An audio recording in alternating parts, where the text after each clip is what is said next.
demand that is explicit with the show, that I don't think is necessarily explicit with Watchmen. I couldn't watch Watchmen either. So I tried, but at least in Watchmen, I think I got to 3. Okay. You know, the third episode, and then I was just lost. But see, that also might be attributable to age, you know, and also because I've resisted, and I guess perhaps this falls into the genre of Afrofuturism. Mm-hmm. You know, I sort of resisted that for so long, but now I'm in a different space, so it's more interesting or intriguing to me as a genre. So weird. People are telling me the link's not working, but it's the same link that you guys have. Not that, but that first link, remember? Yeah, they don't have the first link. They have the second link. So I don't know what's going on. I don't know what to tell people. They won't actually go on the page and like copy the link. So I don't know what to tell them. What should I tell them? Can you just send them the link again? Okay, I'll try. Okay. I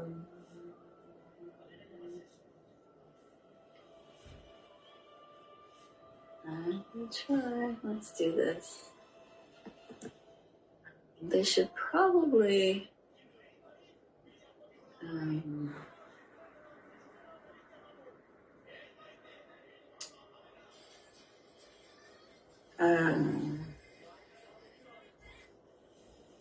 well,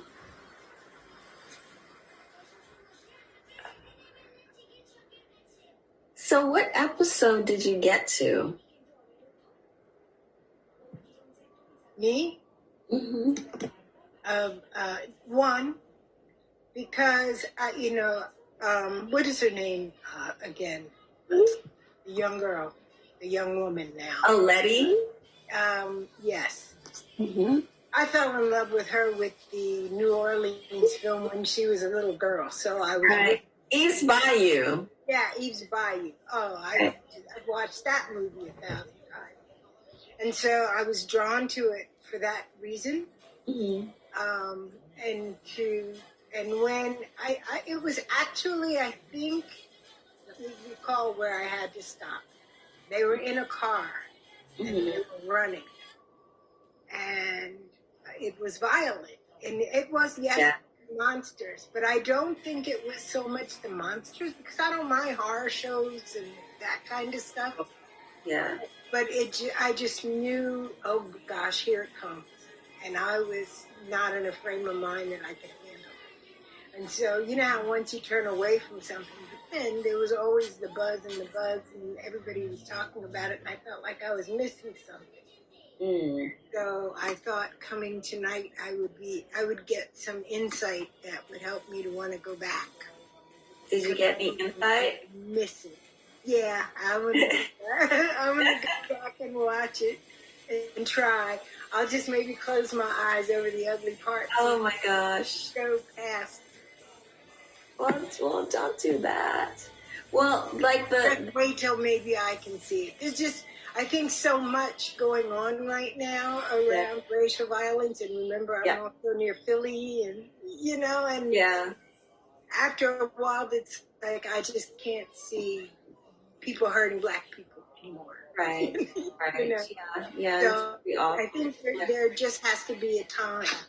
Yeah, and certainly Tulsa is very difficult and incredibly painful, because it's the violence, it's the killing of Black people, but it's also this was terrorism, right? And for so long, this is when I first I started teaching the Tulsa massacre in Black Wall Street, probably around 2013 was when I first started teaching that. And even from those very early days, some of the information I had was sort of limited. So, for example, they hadn't uncovered the mass graves yet when I started teaching about Tulsa. The citizens claim that they heard airplanes and that planes had dropped bombs on them were disputed and claim, said to not be true, right? So there are all of these ways in which when I first started teaching it, it was essentially, it was essentially sort of like, yeah, Tulsa, but those firsthand sort of perspectives weren't necessarily accurate. Um, there was a denial of mass graves, all of these things, right? So over time, as sort of history unfolds, we start to get more complete information about Tulsa, so that now we're in this present moment, and it's sort of like we have the narratives that were denied, and we have actual remains, right? So now we know that it's not simply a matter of sort of it may or may not be true. It actually happened. And so I think in this moment, when you have shows like oh, excuse me, Watchmen